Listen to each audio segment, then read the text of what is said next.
prevalente en lo que es dolor pélvico, tanto agudo como en el crónico.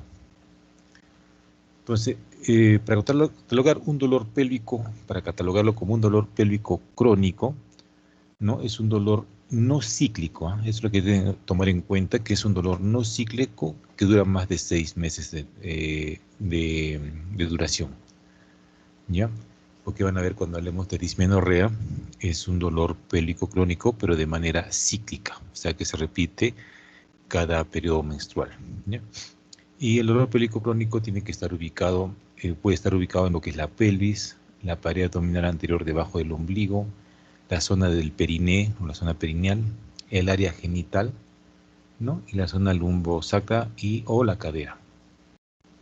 Ahora, este dolor pélvico crónico también debe incluir dentro de su concepto, que es un dolor que causa discapacidad funcional, ¿no? Y que ya muchas veces que la paciente busque atención médica, porque y el problema es que este dolor, si no lo sabemos diagnosticar adecuadamente, vamos a dar tratamientos que nuestra paciente van a hacer que perdure el dolor, ¿no? Con el tiempo. Entonces, el dolor crónico pélvico puede manifestarse de diferentes maneras. Puede manifestarse como dismenorrea, ¿no? Que es el dolor durante la menstruación. Puede manifestarse como dispareunia, que es el dolor durante las reuniones sexuales. Puede manifestarse como una vulvodinia, ¿no? Dolor a nivel vulvar, como un dolor pélvico crónico inespecífico de ubicarlo. Puede ser un dolor a nivel de causa musculoesquelética, ¿no? Afecciones del tubo digestivo y afecciones del tubo urinario, por la confluencia de estos órganos en la zona pélvica. Acá podemos ver nosotros que dentro de lo que es la parte reproductiva, el dolor pélvico es un 20%, ¿no? Y casi comparte junto con lo que es el sistema urinario y el gastrointestinal. Ahora, cuando hay un dolor, ¿por qué se genera el dolor pélvico crónico, ¿no? Entonces, cuando hay un estímulo doloroso de manera constante o prolongada, esto va a provocar a nivel de la médula espinal del cuerno dorsal una estimulación continua. Este va a producir una respuesta neuropática, ¿no? Porque vamos a ver que cuando hablamos de dolor pélvico crónico nos referimos más al dolor neuropático, ya que este estímulo continuo va a generar que se libere a través de la asa dorsal de la médula no sustancias que van a perpetuar el dolor. Entonces este dolor va a pasar de un dolor agudo a un dolor que se va a hacer crónico. Ya sabemos la causa, no el dolor, ¿no? Ante una amenaza hay una respuesta de un alejamiento del estímulo, ¿no? Que nos causa el dolor. Como ya lo vimos en la clase pasada, ¿no? La clasificación del dolor puede ser somático y visceral, ¿no? Dependiendo de las estructuras que se comprometan. Realmente somáticos son los que está cuando hay un estímulo doloroso a nivel de la piel, el músculo, el tejido celular subcutáneo y el peritoneo parietal, ¿no? Realmente es un dolor que compromete o afecta la pared abdominal. Y este generalmente es más de tipo agudo y que puede estar ubicado según los dermatomas que se vean comprometidos, ¿no? En cambio, el dolor visceral es el que proviene de fibras nerviosas aferentes del sistema nervioso autónomo, ¿no? Pero ya proviene de las vísceras abdominales, ¿no? Y del peritoneo visceral. Entonces, ahora el problema viene acá, ya que el dolor visceral es un dolor más difuso, no es tan localizado como el dolor somático, que generalmente está circunscrito a un dermatoma, ¿no? Es más generalizado y es constante, y generalmente se ubica en la línea media, ¿no? A diferencia del dolor somático, que es un dolor que se puede ubicar al lado derecho o izquierdo, dependiendo del dermatoma que se vea afectado.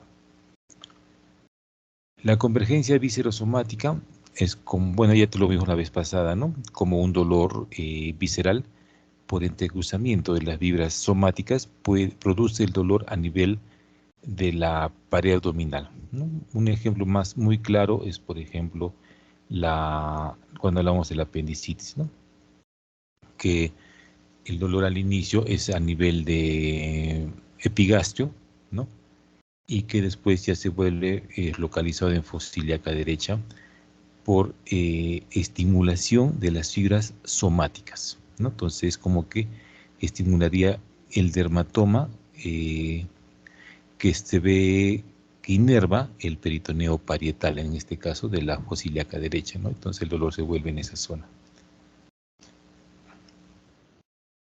Y el que nos interesa de estos tipos de dolor, por ejemplo, es el tipo neuropático, ¿no? Entonces, esta estimulación continua va a generar que este dolor se vuelva crónico, ¿no? Entonces, está más relacionado el dolor pélvico crónico al dolor de tipo neuropático. Entre las causas más frecuentes de dolor pélvico crónico desde el punto de vista ginecológico tenemos la endometriosis y los miomas sintomáticos. Y desde el punto de vista digestivo, el síndrome de colon irritable y lo que es la parte urinaria, la cistitis intersticial, ¿no? Incluido también acá a la vulvodinia. Y como dice ahí, está más relacionado con el dolor neuropático. Entonces, cuando la paciente tiene un dolor pélvico crónico, muchas veces visita consultorios y médicos y que no se llega a un diagnóstico definitivo porque a veces nosotros no averiguamos primero los antecedentes de la paciente, ¿no? Tenemos que tener mucho hincapié en los antecedentes, ya que, por ejemplo, ¿no? Desde el punto de vista ginecostético, el embarazo, ¿no? Por distensión de los músculos del suelo pélvico puede producir dolor pélvico crónico. Es un dolor de tipo mioaponeurótico. El parto vaginal, ¿no? Cuando produce un traumatismo directo desde los músculos del periné, y aún más todavía si realizamos una episiorrafia, ¿no? Puede quedar con dolor pélvico. Y si hablamos de las cesáreas, ¿no? Vamos a comprometer los nervios abdominogenitales inferiores, ¿no? Que están en la pared abdominal, y esto va a generar un dolor en la pared, en el hemiabdomen inferior, ¿no? La endometriosis, como es un proceso donde las glándulas endometriales y el estroma endometrial está fuera de la cavidad uterina, ¿no? Y donde se ubique esto va a generar, cada vez que hay estímulo hormonal para la menstruación, va a generar liberación de sustancias vasoactivas, prostaglandinas, y esto produce una inflamación. Y la inflamación va a producir fibrosis de estas estructuras, ¿no? Y van a hacer que se formen también adherencias entre estas estructuras, y de esa manera haya un dolor pélvico crónico. Las adherencias también postquirúrgicas, ¿no? A más procesos quirúrgicos, más adherencias, y esto genera también dolor pélvico crónico. La enfermedad inflamatoria pélvica, dentro de la más frecuente que puede causar dolor pélvico crónico, tenemos la infección por clamidia, ¿no? Ya que esta produce adherencias de las estructuras, ¿no? Tenemos también los antecedentes psicosociales, ¿no? Pacientes que han sufrido abuso sexual. Una manera de enfrentar la tensión social es manifestando dolor pélvico crónico, ¿no? Y la depresión también puede llevar a un dolor pélvico crónico. Entonces, las imágenes que ustedes ahí ven, ¿no? La imagen de la izquierda, vemos un útero y vemos que las trompas están firmemente adheridas a la parte posterior. Y vemos a nivel del ovario imágenes eritematosas compatibles con una endometriosis ovárica. Y como es un tejido funcional, ¿no? Va a producir sangrado, igual como una menstruación, y va a producir las adherencias, como en imagen de la derecha. En imagen de la segunda imagen, ahí se pueden ver zonas, las trompas que están dilatadas, ¿no? Tortuosas, por enfermedad inflamatoria pélvica. En las imágenes de los dos del parto vaginal, ¿no? La distensión que produce el parto sobre los músculos del perine puede producir presencia de traumatismo muscular y dolor mioponeurótico, y en otros casos puede llevar a que la paciente presente hernias de la parte perineal, ¿no? Y las cesáreas, como ya les mencioné, por estimulación de los nervios abdominogenitales inferiores, produce un dolor en la mitad inferior del abdomen. Entonces, cuando nosotros queremos evaluar a nuestra paciente que viene por dolor pélvico, tenemos que ver desde el momento que ingresa ella, ¿no?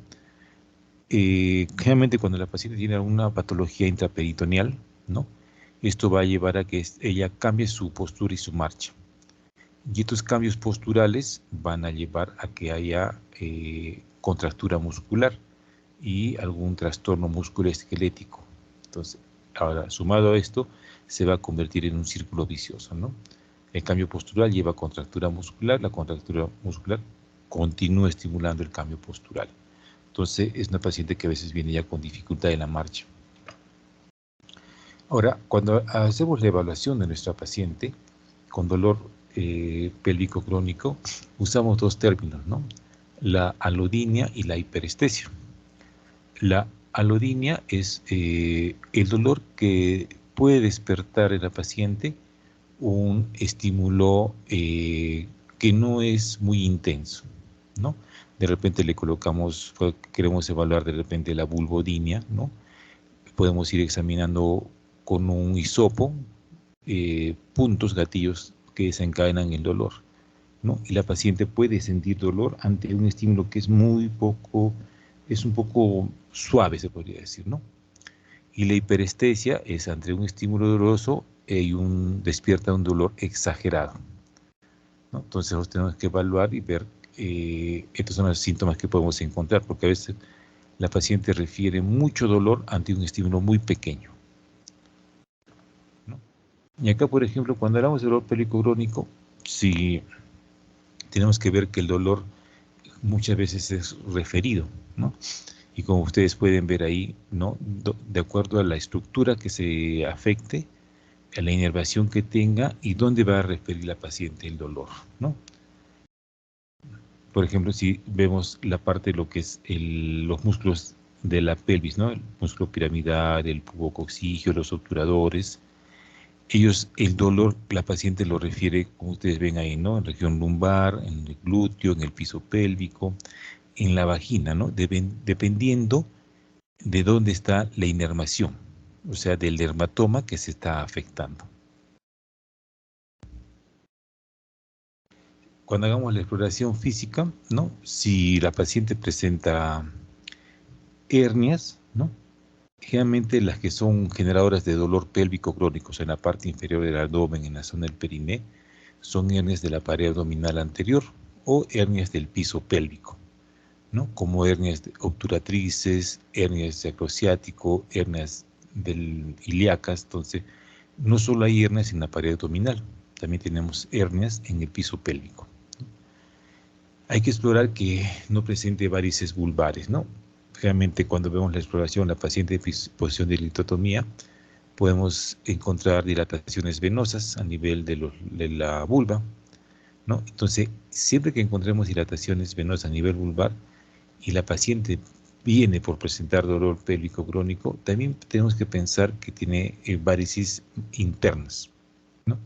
Y eso se conoce como un síndrome de congestión pélvica, que más adelante lo vamos a ver cómo es que se produce. Ahora hay ver carencia y limitación del movimiento, de repente tiene un problema osteomuscular o muscular que esté generando ese dolor, ¿no?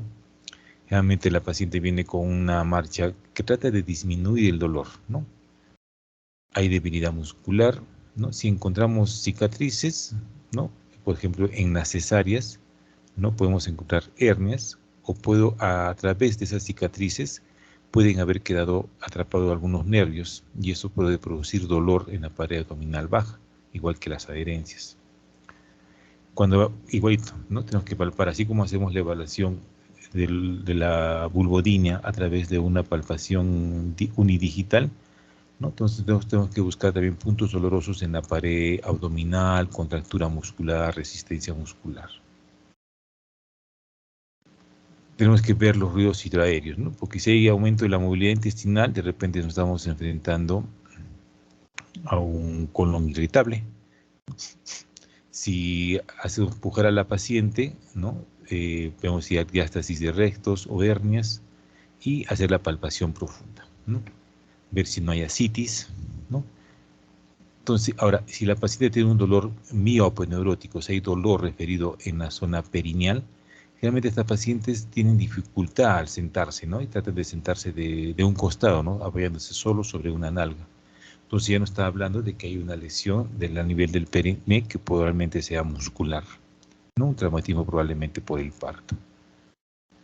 Entonces, como ustedes ven en la imagen de la superior izquierda, la paciente que tiene dolor pélvico crónico no logra tocarse los pies, ¿no? Con las manos, no logra hacer esa curvatura, no hay una limitación, ¿no?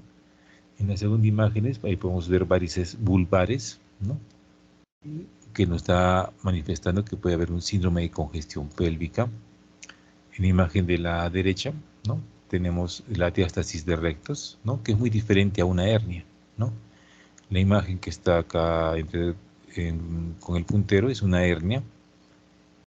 Y en la imagen de la derecha vemos diástasis de rectos, ¿no? Sabemos cómo se separan los dos músculos rectos anteriores y a través de ellos hay la protrusión de una estructura abdominal, ¿no? Que es una diástasis de rectos. Y en la parte inferior podemos ver los diferentes tipos de hernias del piso pélvico, ¿no? Hernias perineales, ¿no? Como ven ustedes acá. Hernias isquiáticas, de acuerdo a donde se produzcan.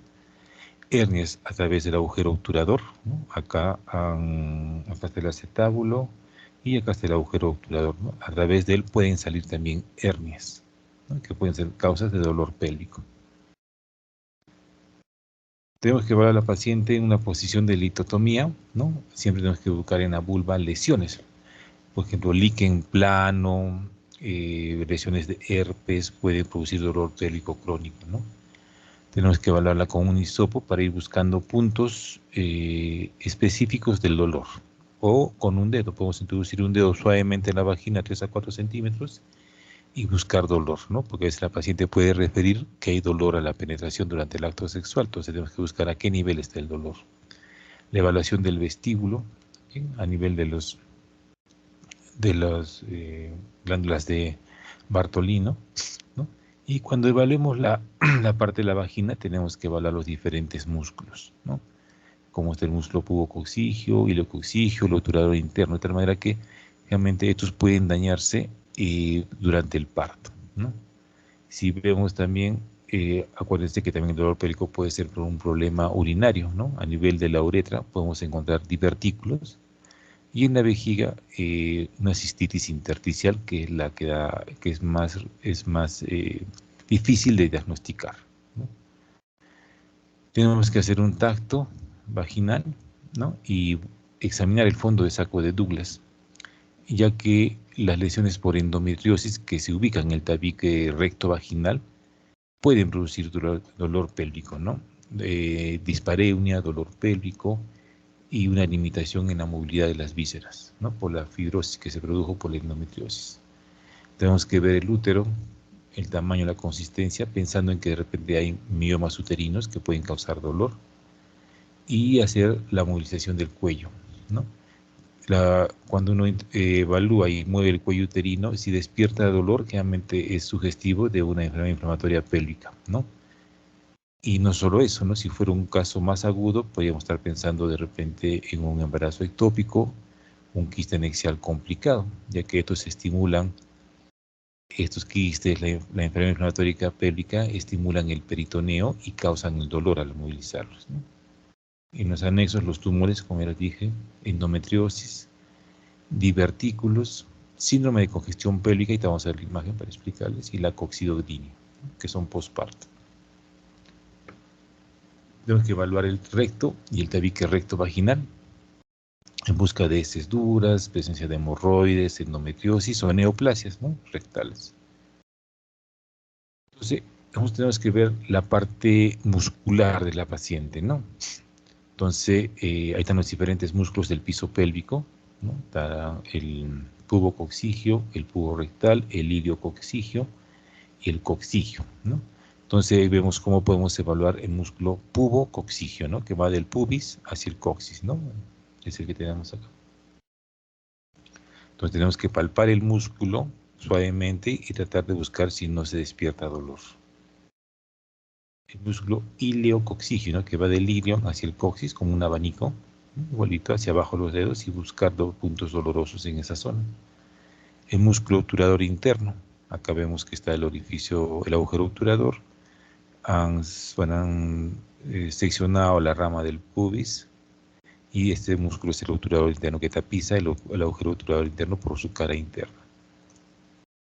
Después tenemos el músculo pubo rectal, ¿no?, que es más externo al pubococcigio, ¿no? Tenemos que buscar ese músculo.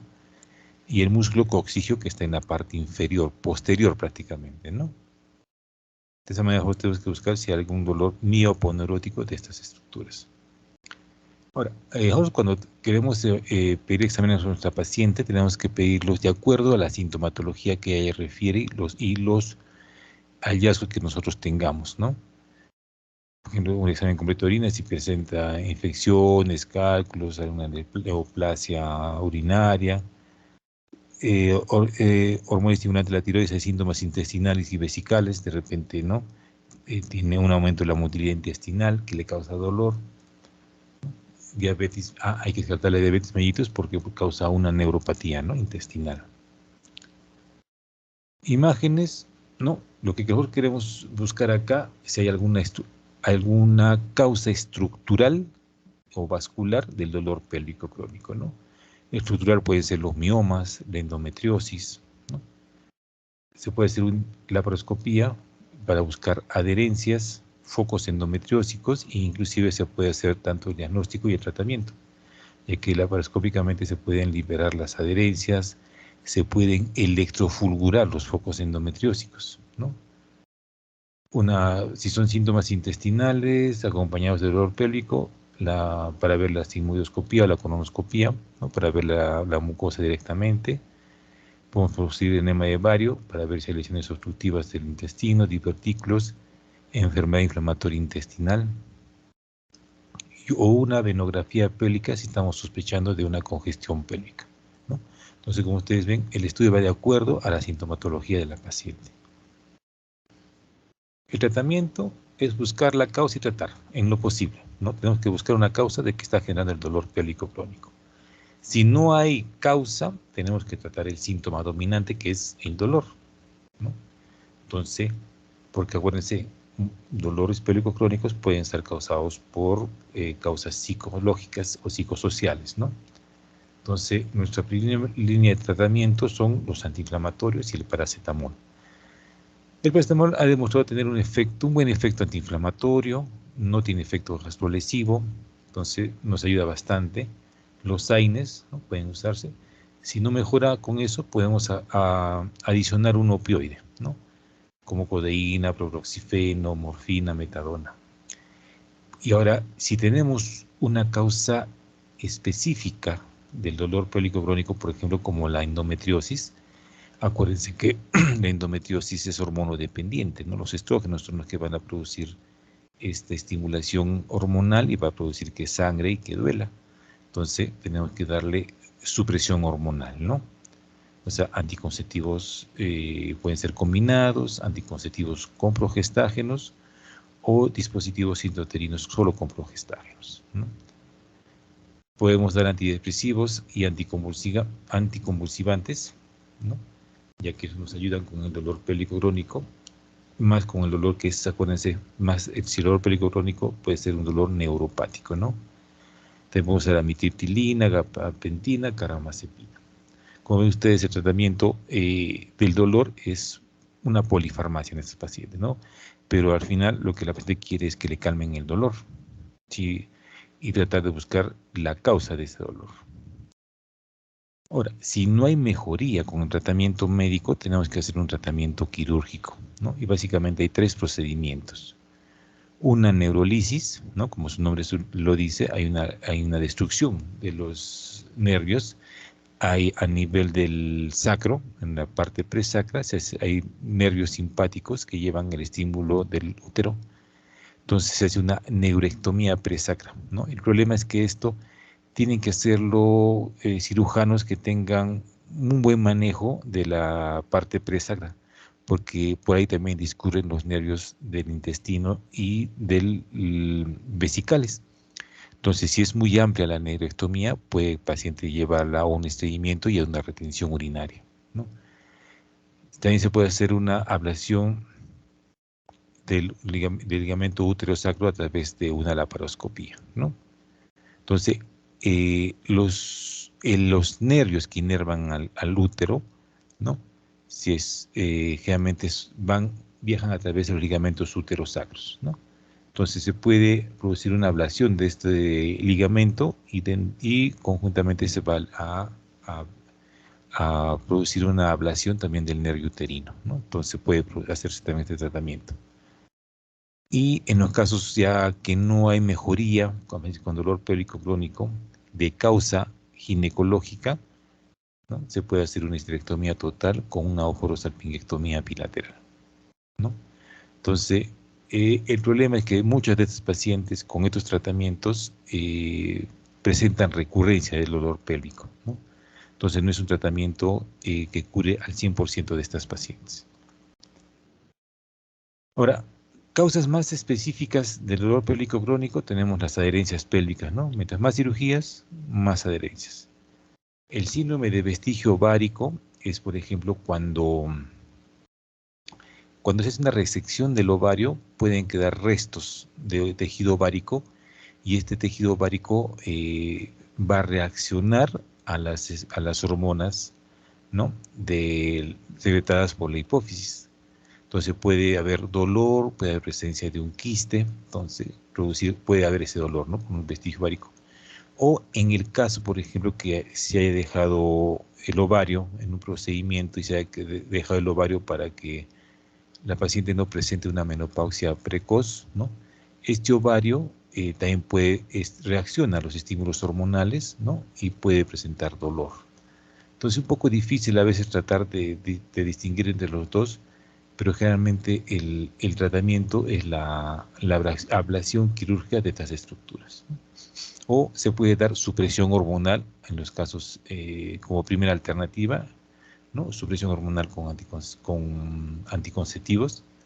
Y si no mejoran, hay que hacer la restricción de estas estructuras. Y el síndrome de congestión pélvica,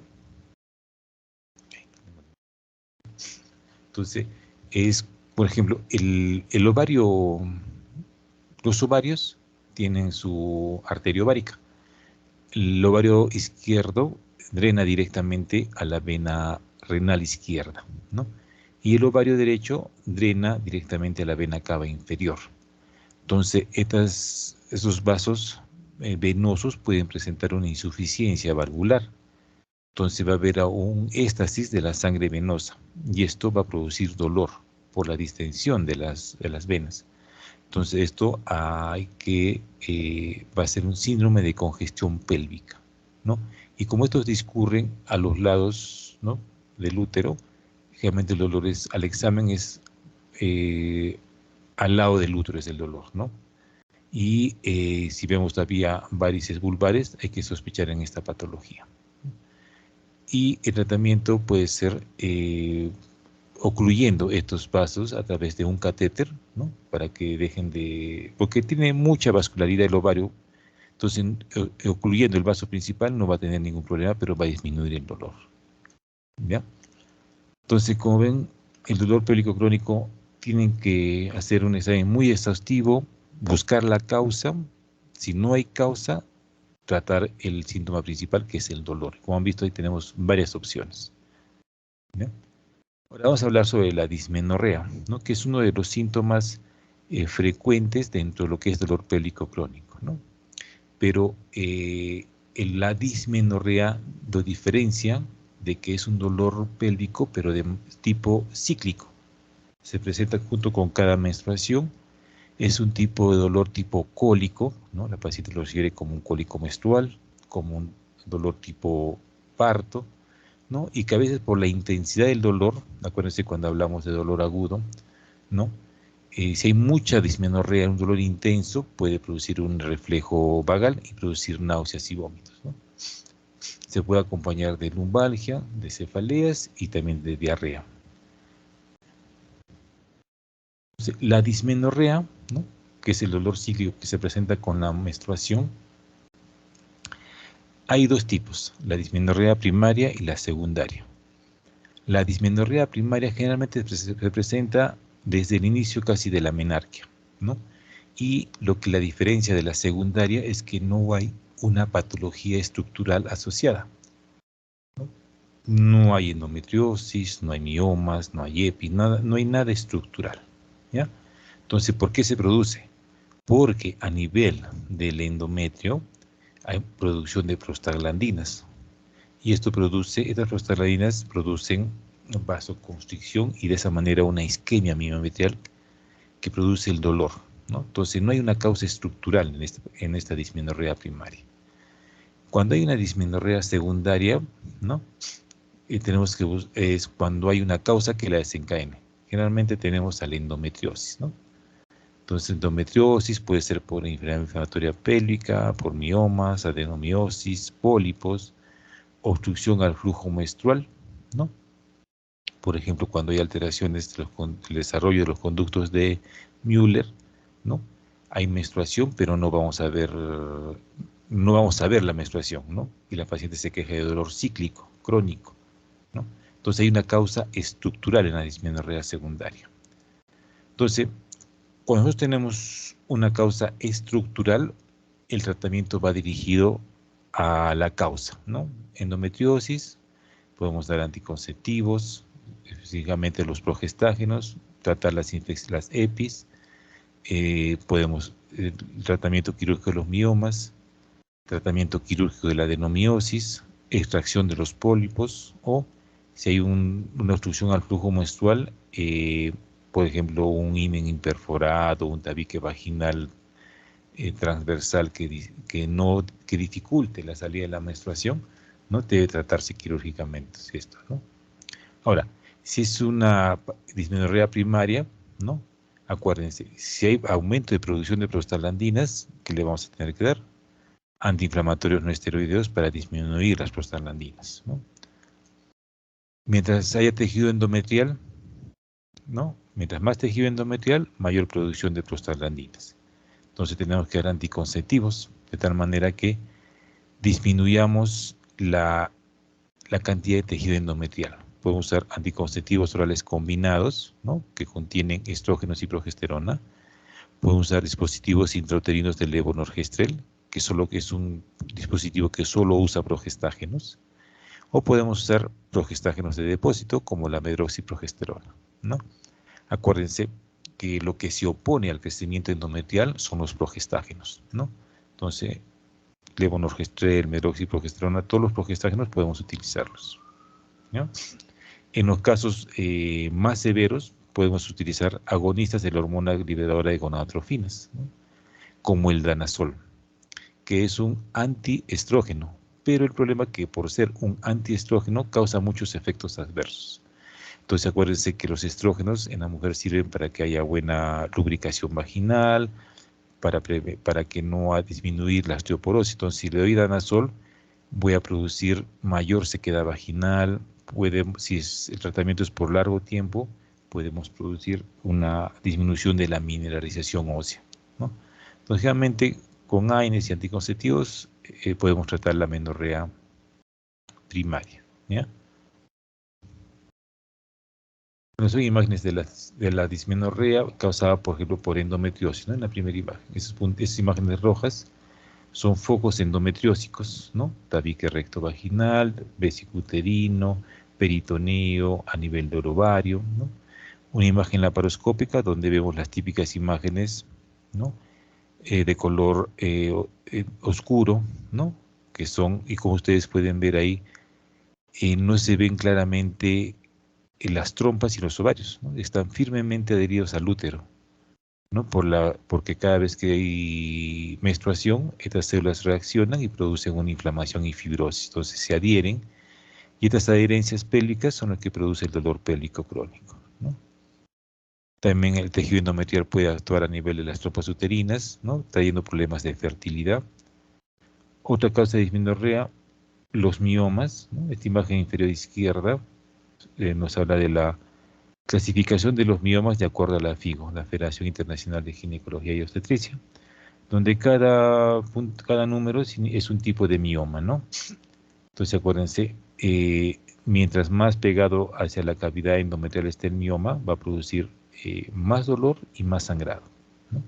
Entonces podemos decir que los miomas entre 0 y el 5 son los que van a producir más dolor y sangrado. Los que son 6, 7, son miomas casi con la antigua clasificación hablaba de miomas subserosos. Entonces esto no produce mucho sangrado, ¿ya? Y los miomas tipo 8, que son miomas que están fuera de la cavidad endometrial, ¿no? Pueden ser cervicales, intraligamentarios o parasitarios. Otra causa de dismenorrea también puede ser la presencia de pólipos, ¿no? Los pólipos, que son tejido glandular endometrial, pero que forma acúmulos, ¿no? Celulares dentro de la cavidad endometrial, ¿no? Podemos presentar miomas, ¿no? Donde son miomas a nivel cervical, ¿no? Pueden ser también los tipo 8, ¿no? Que son miomas no clasificables. En imagen de acá, una imagen histeroscópica de un mioma tipo 0, ¿no? Como la imagen de la izquierda. Pediculado, totalmente en cavidad endometrial, que puede ser causante de dismenorrea. Ahora, ¿qué pacientes pueden sufrir más de dismenorrea primaria, ¿no? La paciente que ha tenido una menarquia temprana, la que tienen una menstruación prolongada, las pacientes que fuman, las que tienen un mayor índice de masa corporal, ya que hay mayor producción de estrona a nivel del tejido graso. Esto va a llevar a mayor concentración de prostaglandinas a nivel endometrial, ¿no? Y la paridad mejora los síntomas porque los embarazos cursan con estado hipoestrogénico, ¿no? El diagnóstico, ¿no? Tenemos que ver los cólicos menstruales, pero no hay otra patología estructural, entonces es una dismenorrea primaria, ¿no? La ecografía ginecológica es el gol estándar en ginecología, ya que nos permite descartar patología estructural, ¿no? Y el tratamiento, ¿no?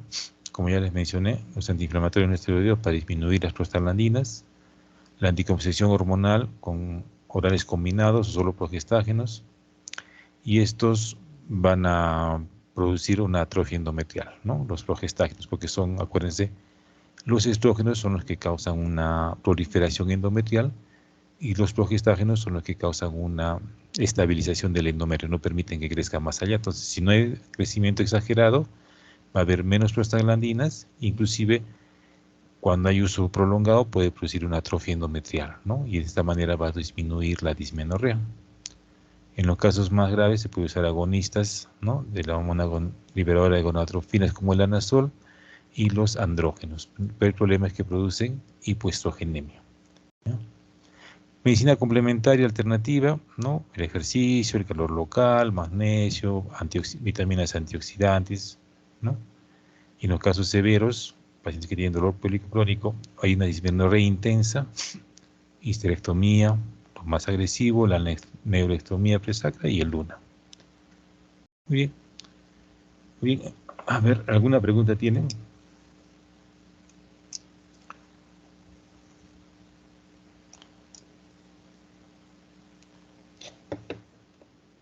Creo que está claro, aunque un poco largo para explicarlo, ¿no?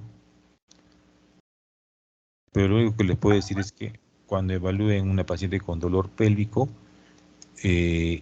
evaluémosla bien para no cometer errores, porque muchas pacientes son evaluadas y le dan tratamientos que no mejoran su cuadro y están así, ¿no? Entre médicos y siguen dándoles polifarmacia, pero a veces tienen una causa estructural, ¿no? Del dolor pélvico crónico, ¿no? O también tienen una dismenorrea y tienen una causa estructural también.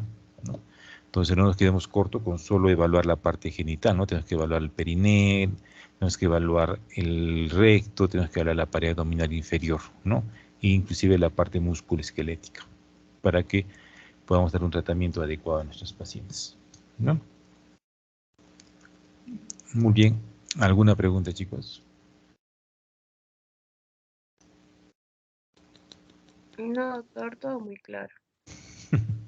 Muy bien, Diana. Espero que me hayan podido entender. Que es un poco árido este tema del dolor pélvico crónico, pero es muy interesante y tiene muchos pacientes que sufren esto y van a encontrar en su camino pacientes con dolor pélvico crónico. Ya. Muy bien, chicos, si no hay preguntas, muchas gracias por su atención. Ya nos estamos viendo en cualquier momento. ¿Ya? Hasta luego.